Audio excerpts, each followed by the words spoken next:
Welcome back to Life and Books and Everything. I'm Kevin DeYoung.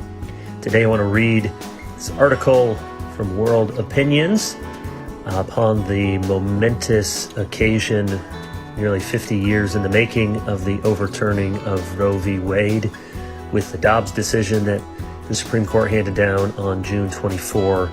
Here's my piece entitled, "Let the Little Children Come to Me." Roe v. Wade was always an embarrassment of contorted jurisprudence. Even many legal scholars on the left admitted as much. The Constitution never meant to enshrine under the right of privacy or the Due Process Clause a right to abortion on demand. Indeed, as Justice Samuel Alito's opinion points out, at the time of the 14th Amendment, 3/4 of the states outlawed abortion at every stage of pregnancy, and the remaining states soon followed suit. The Dobbs decision succeeds admirably in making the fictitious reasoning of Roe plain to see. But as much as abortion has been indefensible on constitutional grounds, the real monstrosity of Roe was not legal, but moral. For 50 years, the two sides of the debate have been called pro-choice and pro-life. And those are accurate labels. The ability to freely terminate a pregnancy at any point in the pregnancy and for any reason is certainly about the right to make a choice. But that invented constitutional right has been, even more fundamentally, about the ending of life. Everyone with eyes to see the literal pictures of beating hearts and 4D ultrasounds, not to mention the gruesome photos of preborn children torn limb from limb, has known that we are talking about life. The newborn baby, lovingly cuddled for the first time and welcomed into the world with tears of joy, is the same child who has been denied a right to live a few inches away on the other side of the birth canal. Father, forgive us, for we know what we do. No doubt parents have always loved their children, but the world didn't collectively protect children until the hitherto strange views of Jews and Christians became normalized.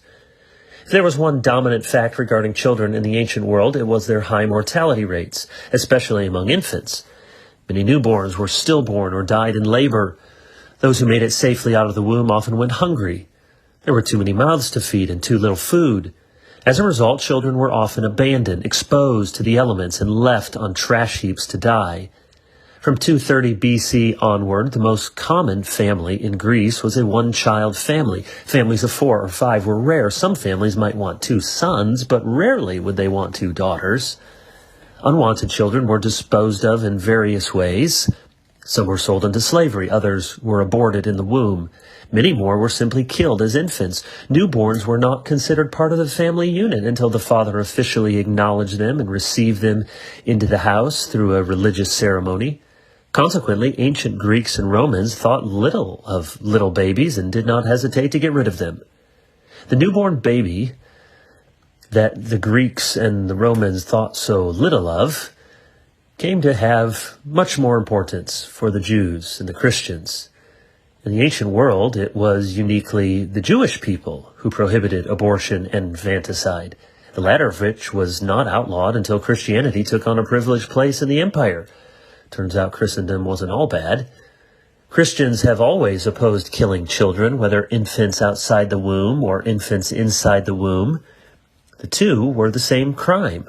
Quote, "You shall not abort a child or commit infanticide," commanded the first century church manual we know as the Didache. Opposition to abortion and infanticide is not one position Christians might want to consider. It is the Christian position. Jesus welcomed children when others wanted to push them away.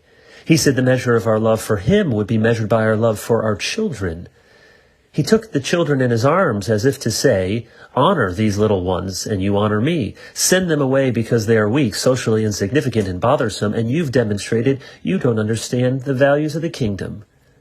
When the governor of Michigan says she will, quote, "fight like hell" to protect abortion access, she says more than she knows. The ruthless, relentless termination of human life was not heaven's idea. As a pastor, I've conducted funerals for newborns who lived but a few hours. I've visited with families upon the news that the pregnancy would not make it to term, and I've sat with numerous couples who grieve their miscarriage. My wife and I have known that pain ourselves. In every case, the tears tell us what we already know.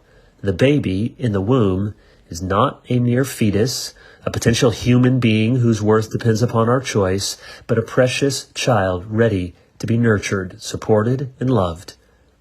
We will hear much over the next days and weeks about all those who are scared and hurt by the Supreme Court's ruling.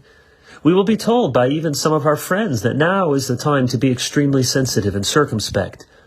True enough, rudeness is never in order, but sometimes celebration and thanksgiving are.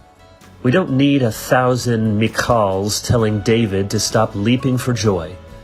Every child is a gift, a heritage from the Lord.